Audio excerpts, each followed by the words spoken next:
បន្ថែមពីលើនោះ Rule of Survival គឺមាន game mode រហូតដល់ទៅ4ដែលមានដូចជា Solo ដែលយើង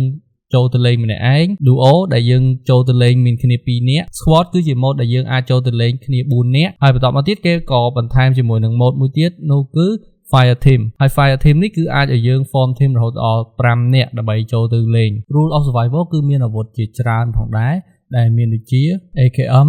M4A1 Barat AWM SMG និង Shotgun ជាដើមហើយវាក៏មានជាមួយនឹង attachment ដូចគ្នាដែលមានដូចជា Scope Suppressor និង Extend Mag ជាដើមហើយបើនិយាយពីយានយន្តនៅក្នុង game នេះគឺមានច្រើនដូចគ្នាដែលមានដូចជាឡាន ម៉ូតូ ទូក Truck និង Glider ជាដើមនៅក្នុងនោះ Rule of Survival ក៏មានជាមួយនឹង skin ជាច្រើនផងដែរ